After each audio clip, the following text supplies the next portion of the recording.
Rajahmundry parliament నియోజకవర్గంలో YCP BC జపం చేస్తోంది. ఈ వర్గాలను మచ్చిక చేసుకునేందుకు 2 అసెంబ్లీ సీట్లను కేటాయించింది. కానీ బీసీల్లో మాత్రం ఫ్యాన్ పార్టీపై వ్యతిరేకత వ్యక్తమవుతోందనే టాక్ నడుస్తోంది. అధికార పార్టీపై ఈ వర్గాల్లో వ్యతిరేకతకు కారణమేంటి? రీజనల్ కోఆర్డినేటర్ పదవిని రెడ్డి సామాజిక వర్గానికి కట్టబెట్టడంపై బీసీలు అసంతృప్తితో ఉన్నారా? ఈ అంశాలు వచ్చే ఎన్నికల్లో వైసీపీకి మైనస్గా మారనున్నాయా? Was the story?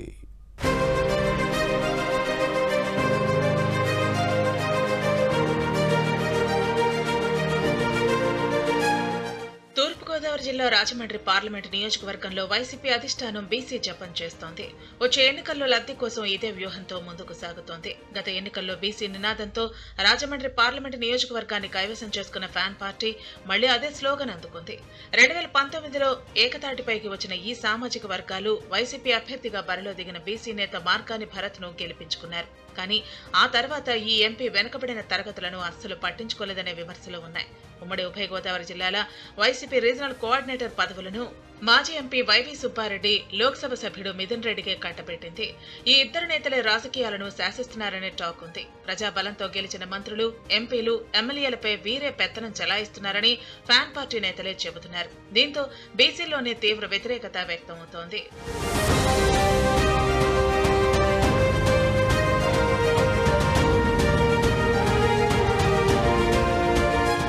ఇప్పటికే వైసీపీ పాలనపై ప్రజల్లో తీవ్ర వ్యతిరేకత ఉందనే టాక్ నడుస్తోంది. దీంతో బీసీలను మరోసారి ఆకర్షించేందుకు ఫ్యాన్ పార్టీ వ్యూహాన్ని అమలు చేస్తోంది.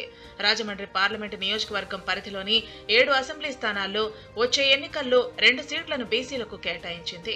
బీసీ సామాజిక వర్గానికి చెందిన మంత్రి చెల్లిపోయిన వేణుగోపాలకృష్ణకు రాజమండ్రి రూరల్, సిట్టింగ్ ఎంపీగా మార్గాని భరత్ కు రాజమండ్రి సిటీ అసెంబ్లీ సీటు నుంచి బరిలో దింపుతోంది.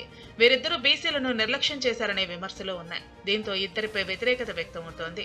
మరోవైపు రాజమండ్రి లోక్సభ స్థానాన్ని బీసీ నేత డాక్టర్ గూడూరి శ్రీనివాస్ కు ఇచ్చారు. రాజమండ్రి సిటీ అసెంబ్లీ నియోజకవర్గం ఇన్ఛార్జిగా ఉన్న ఈ నేతకు ఎమ్మెల్యే టికెట్ ఇవ్వకుండా బలవంతంగా ఎంపీ స్థానాన్ని అంటగట్టారనే చర్చ జరుగుతోంది.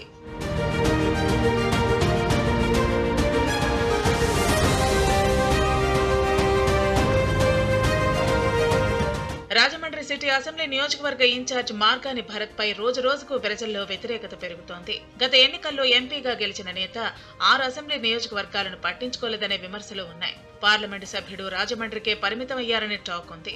పార్లమెంటు నియోజకవర్గ ప్రజలకు ఇచ్చిన హామీలను అమలు చేయడంతో విఫలమయ్యారనే ప్రచారం జరుగుతోంది.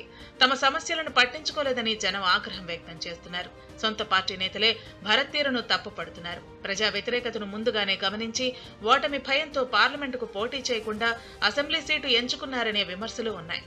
ఎంపీగా రాజమండ్రి ప్రజలకు మినహా మిగిలిన 6 అసెంబ్లీ స్థానాల జనానికి మొహం చూపించలేదనే టాక్ ఉంది.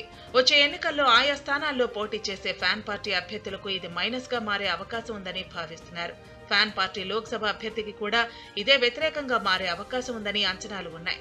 Anaparthi, Rajahmundry rural, Rajahmundry city, Rajanagaram, Kovvur, Nidadavolu, Gopalapuram assembly స్థానాలు ఈ పార్లమెంటు సీటు పరిధిలోకి వస్తాయి.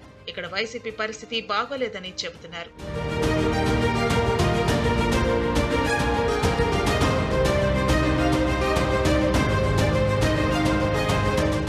మొత్తం మీద తూర్పుగోదావరి జిల్లాలో అధికార పార్టీ పరిస్థితి రోజు రోజుకు దిగజారుతోందనే టాక్ ఉంది. పైగా పార్టీలో వర్గపోరు తారాస్థాయికి చేరింది.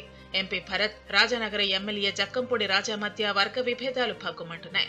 రామచంద్రాపురం నుంచి ప్రాతినిధ్యం వహిస్తున్న మంత్రి చెల్లుబోయిన వేణుగోపాలకృష్ణ రాజమండ్రి రూరల్ కు బదిలీ అయ్యారు. అక్కడ పరిస్థితి బాగోలేదని ఇక్కడకు పంపితే ఈ స్థానంలోనూ వ్యతిరేకత వ్యక్తమవుతోందనే టాక్ ఉంది. వచ్చే ఎన్నికల్లో రాజమండ్రి పార్లమెంటు నియోజకవర్గంలో ఇవన్నీ ప్రభావం చూపుతాయని భావిస్తున్నారు. మున్ముందు ఎలాంటి పరిణామాలు చోటు చేసుకుంటాయో చూడాలి మరి.